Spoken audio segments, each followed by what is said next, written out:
నమస్తే శ్రీ సుదర్శన వీక్షణం కార్యక్రమానికి స్వాగతం. ప్రముఖ నిర్మాణ వాస్తు జాతకరత్న జననకాల నిపుణులు నివారకాతీజం శ్రీ చెన్న సుదర్శన గారు ఇప్పుడు మనతో పాటు స్టూడియోలో ఉన్నారు. వారితో వాస్తు జాతకరత్నాలు జననకాలం వంటి విషయాల గురించి మాట్లాడతాం. నమస్తే గురుగారు. నమస్కారం అండి. గురుగారు, వాస్తు అనేది చాలా మంది ఈ మధ్య కాలంలో ఎక్కువగా చూస్తున్నది. ఒక ఇంటి నిర్మాణానికి సంబంధించి కావచ్చు, వాళ్ళు కట్టుకునే ఇల్లు అయితే ఓకే, అలా కాకుండా ఒక ఇంటికి అద్దెకి వెళ్తున్నారనుకోండి, అలాంటప్పుడు ఎలాంటి జాగ్రత్తలు తీసుకోవాలంటే ఇంటి యజమాని రీత్యా వాస్తు చూసుకోవాలా లేదా ఎలా చేయాలంటారు? చాలా మంచి ప్రశ్న అండి. ఇక్కడ ఏదైనా సరే ఒక ఇంటి వాస్తునే మనం నిరూపణ చేసుకున్నప్పుడు ఏం జరుగుతుందంటే, వాళ్ళు ఎక్కడైతే నా ఇంట్లో ఉండాలనో, అంటే పరస్థానం వెళ్ళినా కూడా వాస్తు చూసుకోమని మనం చెప్తాం. అంటే ఏ నిమిషానికి ఏం జరుగుతుందో మనం చెప్పలేము కదా, అటువంటి పరిస్థితులు మనం చూస్తూ ఉన్నాం. కాబట్టి ఇటువంటి సిచ్యువేషన్లో ఇక్కడ ముఖ్యంగా చూసుకోవాల్సింది ఏంటంటే, ఏదైతే యజమాని ఉంటాడో యజమాని ఆ ఇంట్లో లేకపోతేనా 25% అతనికి వర్తిస్తుంది. దానికి కారణం ఏంటంటే చెప్తా చూడండి. ఏదైనా సరే అక్కడ ఫైర్ ఇన్సిడెంటో లేదా ఒక ఆత్మహత్యనో లేదా ఏదైనా జరిగిందనుకో, జరగకూడని చట్ట వ్యతిరేకం కార్యకలాపాలు జరుగుతూ ఉంటే ఓనర్ కూడా దానికి బాధ్యుడు అవుతాడు కదా, ఓనర్ని పిలిచి పోలీస్ స్టేషన్లో పిలిచి అడుగుతారు కదా. సో ఇట్లా 25% అనేది ఏదైనా బ్యాడ్ ఎఫెక్ట్ ఆ ఇంటికి ఉన్నప్పుడు ఓనర్కి వస్తుంది. అలాగే 75% ఆ ఇంట్లో ఉండే వాళ్ళకి వస్తుంది. ఆ ఇంట్లో లేకుండా అది నిరంతరాయంగా ఖాళీ ఉంటే, ఒకవేళ చెడు ఫ్లాట్ అయితే మాత్రం 100% అతనికే ఉంటుంది. అక్కడ ఉండడు కాబట్టి అక్కడ వేరే చోట ఉండే స్థానబలం పర్ఫెక్ట్గా ఉన్నట్లయితే కొంత దీన్ని జయించుకోగలుగుతాడు. లేకపోతే జయించుకోలేక అక్కడ కూడా ఇబ్బంది పడుతూ ఉంటారు. అందుకే మన వాళ్ళు చెప్తూ ఉంటారు, ఎందుకంటే ఏదైనా ఒక బిల్డింగ్ కట్టినప్పుడు ఆ రెంట్ ఆధారంగా కొన్నిసార్లు ఆ ప్రయత్నం అనేది చేస్తారు. ఆ రెంట్ రాకపోవడం ఇక్కడ ఆర్థిక సమస్యలతో ఇబ్బంది పడడానికి కూడా కారణం అటువంటి కారణాలే ఉంటాయి. ఎక్కడైనా సరే ఏది మీరు వాస్తునే ప్రధానంగా అద్దె ఇంట్లో అయినా పాటించాల్సిందే, సొంత ఇంట్లో అయినా పాటించాల్సిందే, పరస్థానాన్ని వెళ్ళినా కూడా అక్కడ అనుసరించి ఆచరించి పాటించే నియమాలు కూడా వాస్తు తప్పనిసరిగా పాటించాల్సింది. అట్లా పాటించకపోతే మాత్రం ఇప్పుడు మనం చూసుకునే అనేక దుస్సంఘటన జరగడానికి కారణం. ఎందుకంటే ఆ మైండ్ మీద మనకు తెలియకుండానే ఆ ప్రకృతి యొక్క ప్రభావం అనేది ఉంటుంది. కాబట్టి చాలా జాగ్రత్తగా గమనించాలి. ఓకే గురుగారు, ఒక కాలర్ ఉన్నది తీసుకుందాం. వెంకటయ్య గారు నమస్తే అండి. హలో హలో నమస్తే అండి, గురుగారితో మాట్లాడండి. Okay madam. గురుగారు చెప్పండి. వెంకటయ్య గారు. వెంకటే గారు రాఘవయ్య. మాధవైనా చెప్పండి, విషయం చెప్పండి. అది పిల్లల జాతకం తెలుస్తుంది, అది చెప్పచ్చు అంటారా? వాస్తేనండి. వాస్తైనా జాతకమైనా ఏదైనా చెప్తాను, అది మనుషుని ఉద్ధరించుకోగలగాలి. చెప్పండి, మీ సమస్య ఏంటి చెప్పండి. సమస్య ఏమైనా ఉందా లేదా? బాబుకి మ్యారేజ్ చేద్దామని. డేట్ ఆఫ్ బర్త్ టైం నిమిషాలు సహా ఉందా? ఉందండి. ఉంటే సంతోషం అండి. ఇప్పుడు ఎన్ని ఏళ్ళు బాబుకు? బాబుకి 20 సంవత్సరాలు అండి. 20 అయితే ఏం తొందర ఏముందండి, చూడండి ప్రయత్నం చేయండి. 25 అండి. 25 ఓకే, అయినా కూడా పర్వాలేదు, ప్రయత్నం చేయండి. ఎన్నాళ్ళ మీ ప్రయత్నం చేయబట్టి వివాహ విషయంలో? హలో, ఇంకా మొదలు పెట్టలేదా? మొదలే పెట్టకపోతే ఏముందండి, ఇబ్బంది ఏం లేదు. ఇంకా ఏదైనా బాబు ఇబ్బంది లేకుండా మిగతా ఏదైనా ఇబ్బంది కూడా ఒకసారి పరిశీలన చేయించుకోండి. సంపూర్ణంగా జాతక విశ్లేషణ చేసినట్టు ఇవన్నీ కూడా మనం ఐడెంటిఫై చేయొచ్చు. ఏదైనా సరే జాతరత పరంగా అతను ధరించినట్లయితే వివాహ విషయంలో కానీ లేదా ఇప్పుడు మనం చూస్తున్న విపరీత పరిణామాలు జరగకుండా ఇబ్బంది లేకుండా మీ యొక్క ఏదైతే అబ్బాయి జీవితం కూడా ఉంటుంది. అట్లా ఏదంటే పరిశీలన చేయించుకోండి. ఓకే గురుగారు, మరొక కాలర్ తీసుకుందాం. గుంటూరు నుంచి సాంబశివయ్య గారు నమస్తే అండి. నమస్తే అండి. ఏం తెలుసుకోవాలనుకుంటున్నారు? అదే నాకు ఈ మధ్య కాలంలో సరిగా ఆదాయము అది ఇబ్బందులుగా ఉంది. ఓకేనండి, గురుగారితో మాట్లాడండి అయితే. చెప్పండి. హలో చెప్పండి. హలో మాట్లాడండి, గురుగారితో మాట్లాడండి. చెప్పండి మీ సమస్య ఏంటో. ఏమండి వ్యాపారం విషయంలో అదే మీరుండే ఇండ్లు సొంత ఇండ్లా అండి అద్దె ఇండ్లా? దాని గురించి తెలుసుకున్నాను. మీరు ఉండే ఇండ్లు సొంత ఇండ్లా అండి అద్దె ఇండ్లా? సొంత ఇల్లే అండి. సొంత ఇండ్లే. ఎన్నాళ్ళ ఆ ఇంట్లో ఉండబట్టి?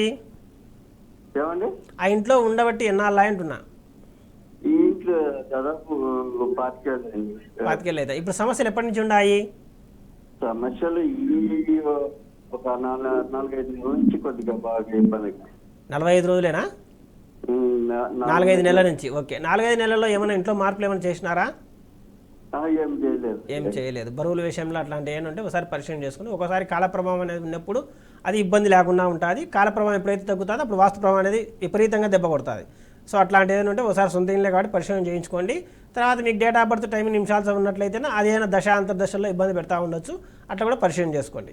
ఈ 2 విధాలుగా చూసుకున్నట్లయితే ముఖ్యంగా మీ యొక్క ఎదుగుదలకు ఏదైనా అడ్డం పడతా ఉందంటే ఈశాన్య బరువు ఉండడం ప్రధాన కారణంగా ఉండొచ్చు.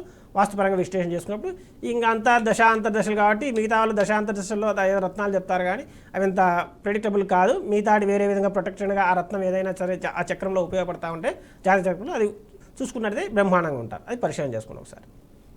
ఓకే, గురుగారితో ఎవరైనా మాట్లాడాలనుకుంటే స్క్రీన్ మీద కనిపిస్తున్న నెంబర్కి కాల్ చేసి లైవ్ లో మాట్లాడొచ్చు. అలా కాకుండా వ్యక్తిగతంగా కలవాలి, మాట్లాడాలి అనుకున్నవారు గురుగారి యొక్క వ్యక్తిగత నెంబర్ కూడా స్క్రీన్ మీద కనిపిస్తుంది. ఆ నెంబర్కి కాల్ చేసి అపాయింట్మెంట్ తీసుకుని కలిసి మీకున్న అన్ని సమస్యలకు చక్కటి పరిష్కార మార్గాలు తెలుసుకోగలరు. ఓకే గురుగారు, చాలా మంది వీధిపోటు కొంతమందికి కలిసి వస్తున్నట్టే కనిపిస్తుంది, కొంతమంది ఏంటంటే ఇబ్బందులు పడుతుంటారు. నిజంగా వీధిపోటు అనేది అందరికి ఏదైనా కొంతమందికి నిజంగానే కలిసి వస్తుంటారా? చాలా మంచి ప్రశ్న అండి. ఎందుకంటే ఈ వీధి పోటు అనేది చాలా మందికి తెలియదు. అది వీధి పోట, వీధి చూపు, దీంట్లో 3 రకాలు ఉంటాయండి. వీధి పోటు, వీధి చూపు, తర్వాత వీధి శూల. వీధి శూల అంటే కార్నర్గా ఇట్లా వచ్చి ఒక దానికి తగులుతా ఉంటే దాన్ని వీధి శూల అంటారు. అంటే 2 వైపులా రోడ్డు వచ్చి ఉంటుంది. తర్వాత ఆ యొక్క కార్నర్గా మొత్తానికి ఆ 2 రోడ్లు తగులుతూ ఉంటాయి. అంటే ఏదైతే మెయిన్ రోడ్ ఉంటుందో ఒకటే ఉంటుంది, ఇక్కడికి వచ్చి 2 మార్గాలుగా డివైడ్ ఉంటుంది. అప్పుడు అది వీధి శూల అంటారు. తర్వాత వీధి చూపు అయితే ఉచ్చ స్థానాల్లో, అంటే మనం తగ్గు భాగం అని చెప్తూ ఉంటాం కదా, అక్కడ తగులుతూ ఉంటే దాన్ని వీధి చూపు అంటారు. అది ఏ దిక్కైనా పర్వాలేదు. అలాగే పై భాగాన్ని తగులుతూ ఉంటేనా వీధి పోటు అంటారు. ఈ వీధి చూపు, వీధి పోట్ల విషయంలో ఎక్కడైనా సరే వీధి చూపు అనేది మాత్రం ఉచ్చ భాగాల్లో, అంటే తూర్పు ఈశాన్యం కానీ ఉత్తర ఈశాన్యం ఎక్కువ యోగిస్తూ ఉంటుంది. తర్వాత వీధి శూలలో ఈశాన్యం మాత్రమే యోగిస్తుంది, మిగతాడు యోగించాలి. ఎందుకంటే ప్లస్ మైనస్ మళ్ళీ అవి దృష్టి పడే విధానము, మనం అవి ఎంతవరకు పడుతుందో విశ్లేషణ చేసుకోవాలి. అంత తేలిగ్గా ఇవన్నీ కూడా మనము చెప్పడానికి లేదండి. ముఖ్యంగా నైరుతి భాగాన్ని వచ్చే వీధి శూల మాత్రం ఆ ఇంట్లో ఉండలేరు. ఎందుకంటే అంత తీవ్రమైన ప్రభావం చూస్తుంది, అది మరణం మీద ఎఫెక్ట్ చూపిస్తుంది. ఇవి చాలా జాగ్రత్త పరిశీలన చేసుకున్నట్లయితే ఎటువంటి ఇబ్బందులు లేకుండా ఉంటారు.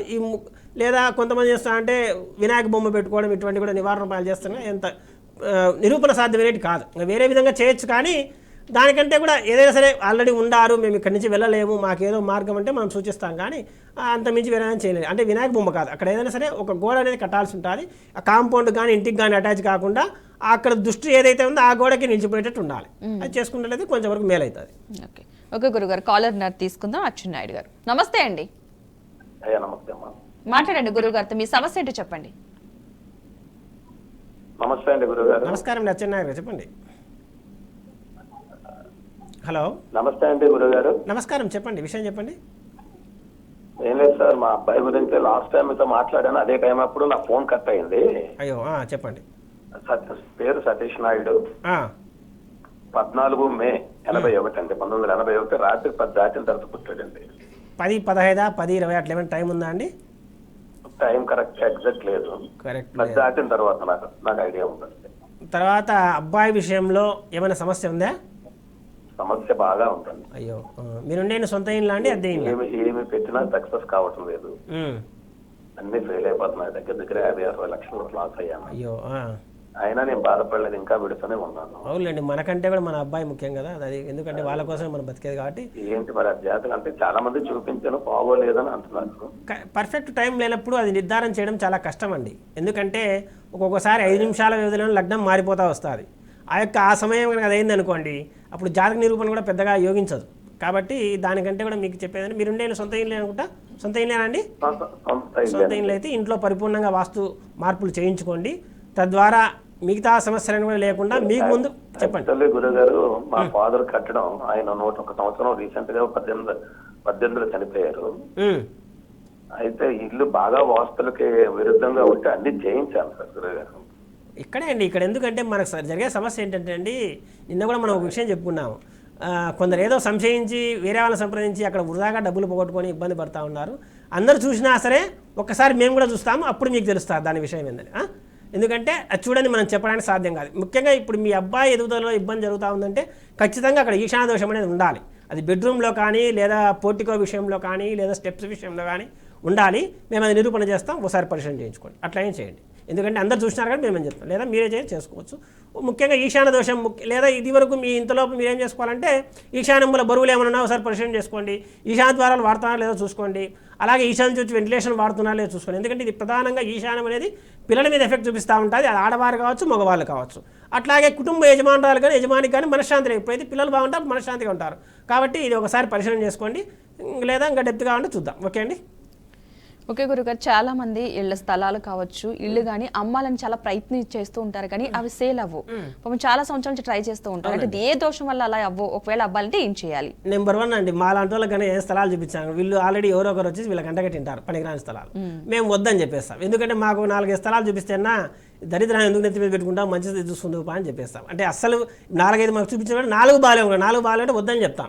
లేదు సార్ నాకు ఖచ్చితంగా ఈ ఏరియా నాకు ఇష్టం, ఇంకా వేరే మేము వాళ్ళు ఆలోచన చేసినట్లయితే కొంతమంది చేస్తారంటే వాళ్ళ భార్య వాళ్ళ అమ్మగారింటి దగ్గరని వాళ్ళు ఆలోచన చేస్తారు, కొంతమంది వీళ్ళ అమ్మగారింటి దగ్గరని వీళ్ళు ఆలోచన చేస్తారు కొనేవాళ్ళు. అట్లా ఒకవేళ ఏదైనా సెంటిమెంట్గా లేదా మా బంధువులంతా ఇక్కడే ఉండాలని ఆలోచన చేసినప్పుడు మాకు ఇంతకు మించి వేరే మార్గం లేదని దాంట్లో ఏదైనా సరే మార్పులు చేసుకుని, అంటే ఏదైనా తరుగుదల అట్లా ఉన్నప్పుడు దాన్ని ఎలా మాడిఫై చేసుకొని సూచించడం జరుగుతుంది. అప్పుడు ఇబ్బంది లేకుండా ఉండాలి, ఇబ్బంది ఏం లేదు. కానీ ఇక్కడ ఏదైతే స్థలాలు అమ్మకం చూస్తారో అక్కడ ఎందుకు అది అమ్మడం పోవడం ఏంటంటే నెంబర్ 1 పాయింట్ వీరింట్లో వాయుదోషం ఉంటుంది. వాయుదోషం ఉంటే ఎప్పుడైతే ఉత్తర వాయుదోషం ఉంటుందో వృధా ఖర్చులు ఉండటము, ఉత్తర ఈశాన్య దోషం ఉంటే రావాల్సిన డబ్బులు రాకపోవడము ఇట్లాంటివి జరుగుతూ ఉంటాయన్నమాట.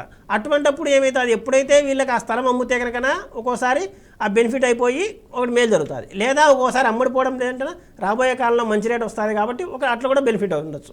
కానీ మనం ప్రధానంగా ఇప్పుడు అవసరానికి ఏదైనా సరే మన ఆస్తిని ఉపయోగపడాలి. అవసరానికి ఉపయోగపడడం సచిన తర్వాత ఆస్తి ఏం చేసుకుంటారు లేదు. కాబట్టి ఇటువంటి సందర్భాలు కొన్ని ఇబ్బందులు పడతారు. ఈ మేము విశ్లేషణ చేయంగా ఆ స్థలానికి ఏదైనా ఫెన్సింగ్ చేసినా అంటే అక్కడ వాస్తు విరుద్ధంగా నెంబర్ 1 పాయింట్. ఇక్కడ ఇంట్లో వాస్తు విరుద్ధంగా ఉన్నట్లయితే మాత్రం అందుకే మనం ఏదైనా సరే ఎవరైనా సమస్య వ్యాపారపరమైన సమస్యలు చెప్పినా 2 స్థానాలు పరిశీలన చేద్దామని చెప్తాం. అట్లా పరిశీలన చేయించుకుంటేనే అది పరిపూర్ణంగా ఉంటుంది, లేదంటే ఇదే సమస్యలు ఉంటాయి. ఇప్పుడు మన వాళ్ళు చెప్పుకున్నట్లు అదే అనేక విధాలైన సమస్యలు, ఏదైతే ఆర్థికపరంగా కలిసి రావడం కలిసి రాకపోవడము, తర్వాత కొంతమంది రియల్ ఎస్టేట్ చేయాలనేసి ఒక ప్లాట్ మీద పెట్టుబడి పెట్టేస్తారు, 10 లక్షలు చేతులు ఉంటే ఇంకో 10 లక్షలు అప్పు తెచ్చి పెడతారు, ఈ 10 లక్షలు వడ్డీ కట్టలేక వెళ్ళాడుతుంటారు, ఎందుకంటే అది అమ్ముడుపోదు, ఎందుకంటే నష్టం చేయాలి ఇల్లు. కాబట్టి ఇటువంటి కొన్ని సమస్యలు ఉంటాయి. అటువంటి సమస్యలు లేకుండా వాస్తుబద్ధంగా అనుసరించి ఆచరించి పాచినట్లయితే ఇటువంటి కూడా చాలా ఈజీగా సాల్వ్ చేసుకోరు. మాకు ఇటీవల గతంలో సంప్రదించిన వాళ్ళలో మా కడపలో అయితే లేఅవుట్ వేసినాడు, ఇంకా గమ్మును కూర్చున్నాడు ఆయన, పెద్ద పొలిటికల్ పార్టీ లీడరే అయినప్పటికీ కూడా ఒకసారి మమ్మల్ని అట్లా చూచాగా లేఅవుట్లోకి తీసుకెళ్లడము, ఏమన్నా ఎట్టేటన్నా అని చెప్పడం, మళ్ళీ 6 నెలలకు మళ్ళీ ఇంకో లేఅవుట్లో కనపడతాడు. సో ఇట్లా కొన్ని మార్పులు అద్భుతంగా జరుగుతూ ఉన్నాయి వాస్తులో అనేటివి ఒకసారి గమనించండి. ఓకే గురు. అదే విధంగా చాలా మంది ఇల్లు కట్టుకుంటారు, గుడి నీడ పడుతుంది, వెనకాల సైడ్ కట్టేసుకుంటూ ఉంటారు. సో అలాంటి వారికి ఏమైనా సొల్యూషన్స్ ఉన్నాయా? అసలు ఎలాగా కట్టేసుకున్నారు కాబట్టి వాళ్ళు ఎలాంటి జాగ్రత్తలు తీసుకోవాలి? ప్రధానంగా అండి వాస్తుబద్ధంగా ఉన్న ఇంట్లోకి ఎటువంటి చెడు శక్తి ప్రవేశించదు. మనం దయ్యము భూతాలు ఇవన్నీ చెప్తా ఉంటాం. అంటే ప్రజెంట్ మీకు దయ్యం అంటే ఏం లేదండి, మనలో ఉండే భయమే దయ్యం, అంతే. ఇంకా అంత ధైర్యంగా ఉండాలంటే దయ్యమైనా ఎదురుస్తారు, దేవుడినైనా ఎదురుస్తారు. మీరు చూస్తున్నారు కదా ఎంతో మంది వచ్చేసి దేవుడు లేడు ఏం లేరు దయాలు లేవని మాట్లాడలేదు, వాళ్ళ ధైర్యం ఉంది. కాబట్టి ధైర్యం ఎలా వస్తుంది? వాస్తుబద్ధంగా ఇళ్లలో నుంచే వస్తుంది. కాబట్టి అటువంటి విషయాలు పరిశీలన చేసుకున్నప్పుడు వాస్తుబద్ధంగా మొట్టమొదటిగా ఇంటి నిర్మాణం కన్స్ట్రక్షన్ పూర్తిగా ఉన్నప్పుడు ఇటువంటి ఏమైనా దోషాలు ఉన్నప్పుడు పరిహారం అయితే ఇబ్బంది ఏమి ఉండదు. కాబట్టి ఇంకోటి ఏంటంటే మన వాళ్ళు పెద్దవాళ్ళు చెప్పంగా ఏంటంటే శివునికి అంటే ఏదైతే శివ విగ్రహం ఉంటుందో దానికి ఎదురుగా ఉండకూడదు, వెనక వైపున ఉండొచ్చు. తర్వాత రాముల వారి విగ్రహానికి వెనక వైపున ఉండవచ్చు, అంటే విష్ణు ఆలయాలకు ముందర వైపున ఉండొచ్చు. తర్వాత శక్తి ఆలయాలకు ఇరుపక్కలా ఉండకూడదని ప్రధానంగా చెప్తా ఉంటారు. ఇటువంటి ఏమైనా దోషాలున్నా మీరు అన్నట్టు ఆల్రెడీ అక్కడ ఉన్నారు కాబట్టి ఉన్న దోషాలు పరిహారం చేసుకోవాలి. కాబట్టి ఈ గుళ్ళన్నందుకు వీళ్ళేం మార్చలేరు. ఇప్పుడు అదే మనం చెప్తాం పరిసర వాస్తు అనేది. పరిసర వాస్తును మనం మార్చుకోలేము ఎలాగో, కానీ అది ఒక ఇబ్బంది జరుగుతూ ఉన్నప్పుడు ప్రొటెక్షన్ చేసుకోవడం ప్రధానమైన ఇంపార్టెంట్. ఇది వరకు మనం కాళ్ళు అడిగినప్పుడు వాళ్ళేమో ముందు ఇల్లు కట్టుకున్నప్పుడు తూర్పులో ఖాళీ స్థలం ఉన్నది, వాళ్ళు కట్టినప్పుడు వీళ్ళింటి కాంచి కట్టేసినారు. అట్లా ఏమైతే అది ఆరోగ్య సమస్యలు, తర్వాత మగవాళ్ళు సంతతి దెబ్బతినడము ఇటువంటి జరుగుతూ ఉంటాయి. కాబట్టి ఇటువంటి ఏంటంటే ఇంట్లో వాస్తుబలం పర్ఫెక్ట్గా ఉన్నప్పుడు ఇవన్నీ కూడా ప్రొటెక్షన్లా ఉపయోగపడుతూ ఉంటాయి. అవి చాలా జాగ్రత్తగా గమనించాలి. ఓకే గురుగారు, కాలర్ ఉన్నారు తీసుకుందాం. కందుకూరు నుంచి రమాదేవి. రమాదేవి గారు నమస్తే అండి. నమస్తే గురుగారు ఉన్నారు, మీ సమస్య ఏంటో చెప్పండి. చెప్పండి రమాదేవి గారు. హలో హలో మాట్లాడండి, చెప్పండి ఏంటి మీ సమస్య ఏంటి చెప్పండి. గురువు గారు చెప్పండి రమాదేవి గారు. మా ఇల్లు దక్షిణం వాకిలి గురువు గారు, ఉత్తరం పక్క కిచెన్ వచ్చింది. కిచెన్ వచ్చింది, ఇటు తూర్పు సైడ్ దేవుడు మామూలుగా పెట్టుకున్నాం దేవుడు గది, ఇటు పరమటి సైడ్ ఇటు పక్క కిచెన్ వచ్చింది. కిచెన్ లో వంట ఎటువ వైపు చేసుకోవాలో అడుగుదామని గురువు గారు. చాలా మంచి ప్రశ్న అండి. ఇటీవల మాకు కొన్ని కాల్స్ రాంగ్ మేము వినడం ఏంటంటే దక్షిణం ఫేసింగ్ ఇళ్లలో ఆగ్నేయంలో కిచెన్ ఉండకూడదు కదండి చెప్తున్నారు. ఇది ఎవరు తెచ్చుకున్నారో ఇట్లా తెచ్చుకున్నారో కానీ ఆ సామెత అనేది పరిపూర్ణంగా అవగాహన లేక ఇటువంటి తెచ్చుకుంటానండి. ఇది నెంబర్ 1 పాయింట్. చాలామంది గుర్తుపెట్టుకోండి, అక్కడ ఒక 30 అడుగులు వెడల్పు స్థలం ఉందనుకోండి, మధ్యలో ఒక సిట్అవుట్ ఏరియా ఏర్పాటు చేసి అటువైపు ఆగ్నేయంలో వంటగది ఇచ్చి ఇటువైపు బెడ్రూమ్ ఇవ్వచ్చు. ఆ సిట్అవుట్ ఏదైతే 6 అడుగులో 7 అడుగులో ఉంటుంది అది వాడుకుంటూ ఉండొచ్చు. అట్లా లేకుండా వీళ్ళు ఏం చేస్తున్నారంటే మేమేదో 10 అడుగుల స్థలంలోనో 15 అడుగుల స్థలంలోనో చెప్పింటాం ఈ విషయం, ఇది తీసుకుపోయి 100 అడుగుల స్థలాన్ని కూడా చెప్తున్నారు. ఇది చాలా అదే పరిపూర్ణత లేని విషయం. ఇది మన కాలం అడిగినట్లు ఏదైతే వాస్తుబద్ధంగా ఉండాలనో మేము అందరికీ వాస్తు చూపించినా అయినా కూడా మా అబ్బాయి దెబ్బతిన్నాడంటే అక్కడ వాస్తు దోషం కాదు, వాస్తు చెప్పే వాళ్ళ దోషం. కాబట్టి ఇది చాలా జాగ్రత్త పరిశీలన చేయండి. వాస్తు అనేది అనుసరించి ఆచరించి పాటించినప్పుడు ఎటువంటి దెబ్బ తినరు. అది మాత్రం పర్ఫెక్ట్గా చెప్తున్నా. రాత్రి కోటీశ్వరులు కాకపోవచ్చు కానీ ఉన్న రూపాయి కూడా లోపలికి మాత్రం వెనక్కి మాత్రం వెళ్ళిపోదు. అటువంటి సందర్భాలు మాత్రం చాలా చూసినాం. కానీ ఈ జరిగేటేమో అద్భుతమైన ఫలితాలు జరుగుతాయి. మాకే కొన్ని చోట్ల ఆశ్చర్యంగా ఉంటుంది. అది వేరే విషయం. ఎందుకంటే మేము దానికి చెప్పాం. ఎందుకంటే ముందుగా మనిషి దెబ్బ తినకుండా ఉండాలి. ఏ విధంగా అయితే హెల్మెట్ ధరించి ఏదైనా సరే ప్రమాదం జరిగినప్పుడు మనిషి ప్రొటెక్ట్ అవుతూ ఉంటాడో ఆ విధంగా ఆ ప్రమాదం తప్పించుకునే శక్తి కూడా ఈ వాస్తు ఇస్తుంది. మీరు చెప్పిన ప్రశ్నకు సమాధానం ఏంటంటే ఉత్తరంలో ఏదైనా సరే ఆ వంటగది ఉన్నప్పుడు పశ్చిమం తిరిగే చేయాలని, అదే పశ్చిమ వాయువులోనే చేయాలి. శ్రింకు ఉతకాలని తర్వాత పక్కన పెట్టుకోండి. అంటే వాయువు మూల పశ్చిమం తిరిగి వంట చేయాలి. అది ప్రధానంగా గమనించండి. తూర్పు మాత్రం చేస్తేనే ఏమవుతుందంటే అక్కడ ఇంటి మధ్యలో అంటే ఉత్తరంలో వంట అవుతుంది, మా డబ్బు అంతా కూడా మంటపాలవుతూ ఉంటుంది. అది చాలా జాగ్రత్తగా గమనించండి. మీరు అడిగిన ప్రశ్నకి ఇది సమాధానం. ఓకే గురుగారు, మరొక కాలర్ తీసుకుందాం. హైదరాబాద్ నుంచి వెంకటేశ్వర్లు. నమస్తే అండి. నమస్తే అండి. గురుగారు ఉన్నారు, మాట్లాడండి. నమస్కారం అండి. నమస్కారం, చెప్పండి వెంకటేశ్వర్లు గారు. మాది తూర్పు వీధి బోర్డు ఉందండి. దానికి ఎట్లా ఉంటుందండి తూర్పు వీధి బోర్డు? పర్వాలేదా? తూర్పు ఫ్లాట్ తక్కువ ఉంది, పడలేదు. రోడ్డు కన్నా తక్కువ ఉంది ఫ్లాట్. రోడ్డు వెడల్పు ఎక్కువ ఉంది, ఫ్లాట్ సైజ్ చిన్నగా ఉంది. అయితే రోడ్డు వెడల్పు 40 feet ఉంటే 20 feet హైట్ వెడల్పు ఉంది ఫ్రంట్. చాలా మంచిదండి. రోడ్డు మధ్యలో మీ ఫ్లాట్ వచ్చింది, బ్రహ్మాండ యోగిస్తుంది. తర్వాత అక్కడ వచ్చేసి పురుషులు అద్భుతంగా అభివృద్ధి చెందుతారు. ఏదైనా రాజకీయ ప్రయత్నాలు చేయండి, బ్రహ్మాండంగా రాజకీయాలు కూడా రాణిస్తారు. సరేనండి. ఒకటి గురుగారు, మరొక కాలర్ తీసుకుందాం. వెంకట్రావు బాపట్ల నుండి. వెంకట్రావు గారు నమస్తే అండి. వెంకట్రావు గారు. నమస్తే మేడం గారు. గురుగారితో మాట్లాడండి, మీ సమస్య ఏంటి చెప్పండి. గురువు గారు చెప్పండి సార్. మేము రీసెంట్ గా ఒక ఇల్లు కట్టుకున్నామండి. తూర్పు పరమళ్ళు, తూర్పు ఫేసు, ఉత్తరం వైపు వాకిలితో తూర్పు వైపు వాకిలితో పెట్టుకున్నామండి. బ్యాక్ సైడ్ వచ్చేసరికి కాంపౌండ్ వాల్, పడవటి వైపు కాంపౌండ్ వాల్ లేకుండా ఉత్తరం వైపు సగం వరకు లేకుండా అక్కడ నుంచి ఖాళీ ప్లేస్ ఉంటే అటు కట్టేసాము సార్. అది కొంచెం దాని ప్రభావం ఉందని చెప్పి అంటున్నారు. దాని తోడు మా పెద్ద అబ్బాయి కూడా మొన్న చనిపోయారు, యాక్సిడెంట్ లో చనిపోయారు ఇల్లు కట్టిన తర్వాత. అది ఏదైనా ప్రభావం ఉండి ఉంటది అంటారా?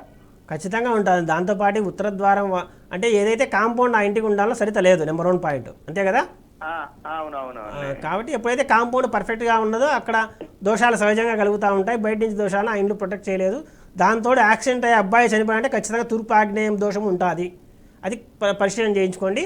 ఏదన్నా అంటే ఒకసారి సంప్రదించండి, పూర్తిగా పరిశీలన చేసి ఇక మీద అటువంటి సమస్య లేకుండా మీ యొక్క పుత్ర శోకం లేకుండా పరిశీలన చేద్దాం. అది చూడండి.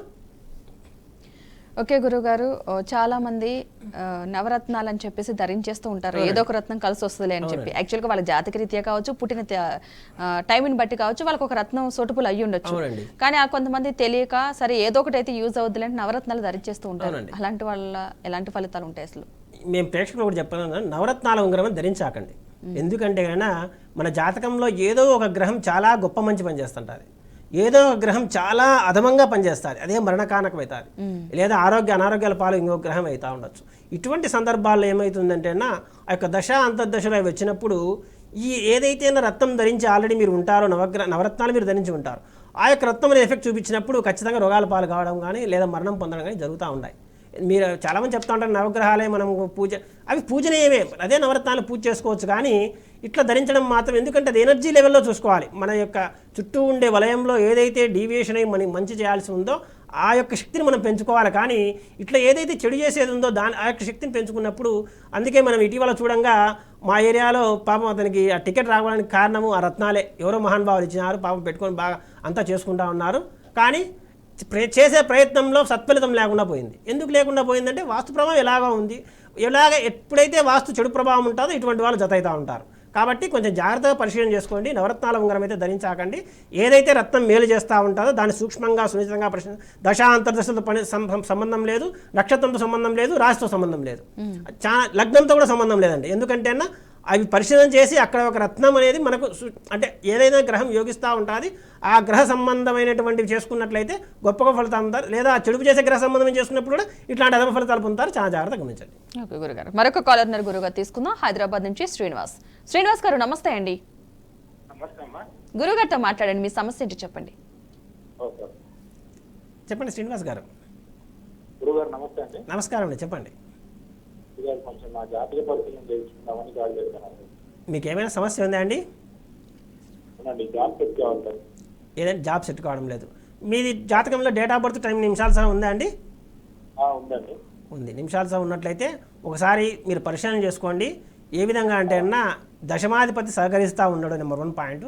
దశమ భావకైన శని కూడా సహకరిస్తూ ఉన్నాడు. అట్లా ఏదైనా సరే ఆ 2 గ్రహాల్లో కానీ లేదా మిగతా ఏదైనా దాని సంబంధమైన గ్రహం అనేది అక్కడ మీకు జాతకంలో మేలు చేస్తూ ఉంటే ఆ రత్నదానం చేయండి. అది మీరు పరిశీలన చేసుకోలేకపోతే ఒకసారి మమ్మల్ని సంప్రదించండి. సునిశ్చితంగా పరిశీలన చేసి ఆ రత్న సలహాని ఇస్తాం. ఆ రత్నం మీరే కొనుక్కొని ఎంతలో అయినా కొనుక్కోవచ్చు అండి. రత్నమనంగా మీరేం లక్షలు పెట్టి కొనుక్కోవాల్సిన పని లేదు, వేలు పెట్టి కొనుక్కోవాల్సిన పని లేదు. అది చాలా సింపుల్గా స్టార్ట్ చేసుకోవచ్చు. మళ్ళీ మీకు ఆ ఫలితం చూసిన తర్వాత గొప్ప అయినా వేసుకోవచ్చు. 20,000 లక్ష రూపాయలు 5 లక్షల రూపాయలు వేసుకోవచ్చు. అదే జాతిరత్నాల్లోనే అది క్వాలిటీని బట్టి ఉంటాయి. అట్లా ఒకసారి చూసుకోండి జాగ్రత్తగా. ఓకే గురుగారు, మరొక కాలర్ తీసుకుందాం. మచిలీపట్నం నుంచి శ్రీనివాస్ గారు నమస్తే అండి. నమస్తే. గురుగారు ఉన్నారు, మీ సమస్య ఏంటో మాట్లాడండి. గురువు గారు, మా బాబు గురించి తెలుసుకుందాం కాల్ చేశాను. చెప్పండి, ఏ విషయం చెప్పండి శ్రీనివాస్ గారు. 24/3/2007 సాయంత్రం 6:40 అండి బాబు పుట్టింది. బాబు పేరు వంశీకృష్ణ. అసలు ఏంటో పరిస్థితి అని కాల్ చేశాను. సమస్య ఏమైనా ఉందా అబ్బాయికి? కొంచెం బిహేవియర్ కొంచెం హార్డ్గా ఉంటుందని.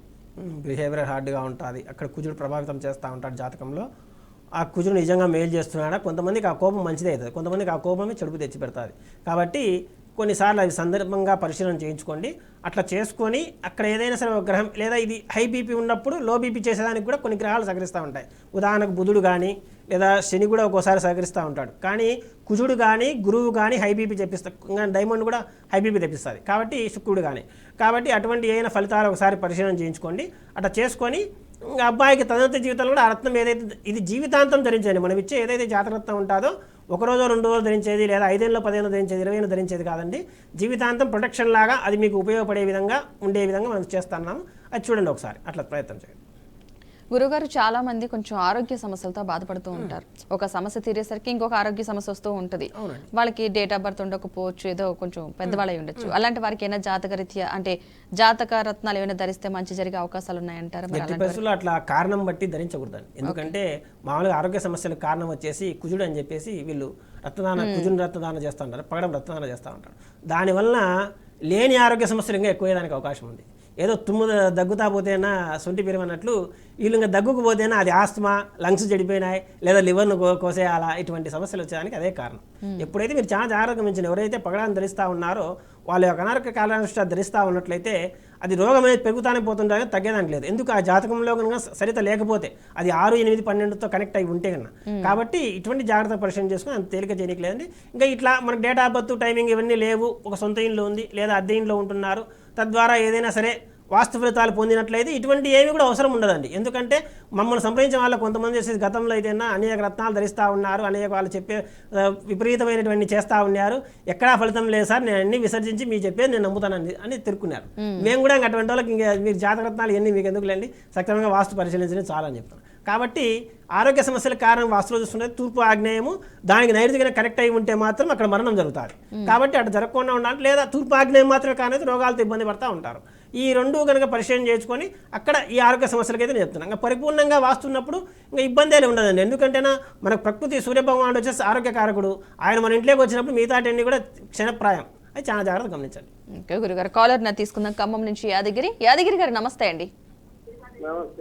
గురుగారు ఉన్నారు, మాట్లాడండి, మీ సమస్య ఏంటో చెప్పండి. నమస్తే గురుగారు. నమస్కారం అండి, చెప్పండి. మాది 13 ఫీట్ల వెడల్పుతో 120 ఫీట్ల బారు ఒక ప్లాట్, దాంట్లో 60 ఫీట్లు కట్టాము, 60 ఫీట్లు ఖాళీ. ఎదురుగా 30 ఫీట్ల రోడ్డు వచ్చిందండి, కరెక్ట్ గా సెంటర్ లో ఉంది. మా దోషం ఎంత? ఏ ఫేసింగ్ అది? ఎటువైపున రోడ్డు వచ్చింది అంటున్నా? ఉత్తరం వైపు నుంచి రోడ్డు 30 ఫీట్లు వచ్చిందండి. ఉత్తరం వైపు అయితే స్త్రీలు బ్రహ్మాండంగా యోగిస్తూ ఉంటారండి, ఎటువంటి ఇబ్బంది లేదు. మిగతా ఏమన్నా అక్కడ చెప్పండి. రావట్లేదు, పోవట్లేదు, ఏదంటున్నారు? అమ్ముకోవాలన్నా అమ్ముడు పోవట్లేదు. చిన్న బిట్టు కాబట్టి ఎవరైనా కన్స్ట్రక్షన్ చేయాలంటే అది ఇబ్బంది పడుతూ ఉంటారండి. పక్కన వాళ్ళకు అంటే మీ వైపున ఉత్తరం కాబట్టి పడమర వైపు వాళ్ళకి ఏదైనా వాళ్ళు కొనుక్కుంటారో చూసుకోండి, వాళ్ళకి బ్రహ్మాండంగా యోగిస్తుంది. వాళ్ళకి చెప్పండి మేము చెప్పినామని కూడా. ఇబ్బంది ఏం లేదు. మిగతా వాళ్ళకి ఎందుకంటే 13 అడుగులే కాబట్టి కట్టాలంటే మాలాంటలోంచి కట్టినప్పుడు సందే 2 అడుగులు పెట్టాలా, తర్వాత వచ్చి 2 అడుగులు కూడా ముందర పోతే 9 అడుగులు వెడల్పుతో ఏమి ఇల్లు వస్తాయి, పెద్ద ఇల్లు ఏం రాదు. కాబట్టి అది ఆలోచన చేస్తూ ఉంటారు ఎవరైనా కొనాలంటే, అందుకే పోతా ఉంటారు. లేదా దాన్ని కూడా మాలాంటి వాళ్ళు అయితే కొనేస్తాం, ఎందుకంటే రేపు పొద్దున ఎప్పుడైనా చూద్దాం దాని పంచాయతీ రేసి. అట్లా ఏదైనా సరే ఒకసారి జాతక పరిశీలన అదే దానికి ఏదైనా సరే వాస్తు పరిశీలన చేసుకున్నట్టు అది అమ్మేదానికి కూడా మనం చేయొచ్చండి. ఒకసారి చూడండి, అట్లయినా చూడండి. ఎందుకంటే ఈశాన్య దోషం ఆ ప్లాట్లో ఉన్నప్పుడు అమ్మకుండా చేస్తుంది అది కూడా ఒకసారిగా, ఎందుకంటే అది మీకు బలం కూడా చేకూరుస్తుంది. అట్లా 2 విధాలుగా మనం అంచనా వేయాలి దాన్ని. ఎందుకంటే అది చాలా జాగ్రత్త చూడండి. కంపల్సరీ అమ్ముకోవాలంటే అమ్ముకోండి, లేదంటే మీకు ఖచ్చితంగా అమ్మాలనే ఉద్దేశం అయితే ఒకసారి వాస్తు పరిశీలన చేసినట్టు అమ్ముకోవడానికి ఈజీ అవుతుంది. అది చూడండి అట్లయినా సరే. ఓకే గురువుగారు, జననకాలం నిర్ణయించడం ఎంతవరకు కరెక్ట్ అంటారు? ఎలాంటి ఫలితాలు ఉంటాయి? ఖచ్చితంగా అండి. జననకాల విషయంలో ఏం చేసుకోవాలంటే నార్మల్ డెలివరీ కానీ లేదా ఆపరేషన్ అన్ఎక్స్పెక్టెడ్గా జరిగేటప్పుడు కానీ మనం దాన్ని చేయకూడదు. Number 1 point. ఎందుకంటే అదే పనిగా ఆపరేషన్ చేయడం అనేది కూడా తప్పే. ఇప్పుడు చాలామంది మేము కొందరు ఏదో ముహూర్తాలు పెట్టుకుని అదే పనిగా నార్మల్ డెలివరీ పరిస్థితి కూడా ఆపరేషన్ చేసుకుంటారని కూడా మనం వింటున్నాం. కాబట్టి అట్లా చేసుకోకూడదు. మనకేదైనా డాక్టర్ సలహా ఇచ్చి మీరు వచ్చేసి ఆల్రెడీ ముందు ఏమైనా ఆపరేషన్ జరిగింది, నెక్స్ట్ కూడా ఆపరేషన్ చేయాల్సి ఉంటుంది. అటువంటి సందర్భాలను పరిశీలన చేసుకొని, ఎందుకంటే నార్మల్ డెలివరీ ఛాన్సెస్ చాలా తక్కువ, నాకు తెలిసి ఒక 10% కూడా ఉండదు, 5% కూడా ఉండదు అనుకుంటా ఛాన్స్. అటువంటి సందర్భాల్లో మాత్రం అవి ముహూర్తం నిర్ణయించుకొని చేసుకున్నట్టయితే బ్రహ్మాండంగా ఉంటాయండి. తర్వాత ఏదైతే సమయం ఇస్తున్నారో అక్కడ వచ్చేసి మనం మామూలుగా చెప్పుకునే మంచి రోజు అవి చూసుకోకూడదండి. లగ్నం ప్రకారం చూసుకొని ఆ లగ్నంలో కూడా సూక్ష్మంగా పరిశీలన చేసి మిగతా గ్రహాలు కూడా ఎన్ని డిగ్రీలు పడతాయో పరిశీలన చేసుకొని ఆ ముహూర్త నిర్ణయం చేయాలి. లేదా మామూలుగా మన వాళ్ళు చేస్తున్నారు ఒకవేళ లగ్నం ప్రకారం చూసుకొని లగ్నము తర్వాత మిగతా ఉండే ఆ యొక్క గ్రహాల పరిస్థితి ఆలోచన చేస్తారు, కానీ సూక్ష్మంగా పరిశీలన అట్లా చేసుకున్నట్టయితే కుటుంబాన్ని దేశాన్ని ఉద్ధరించేవాడు కూడా పుట్టచ్చు. అది చాలా జాగ్రత్తగా గమనించండి. ఓకే గురుగారు, ఈరోజు మీ అమూల్యమైన సమయాన్ని కేటాయించి మా స్టూడియోకి వచ్చి మా కాలర్స్ యొక్క సమస్యలకు చక్కటి పరిష్కార మార్గాలు అందించడానికి ధన్యవాదాలండి. నమస్కారం.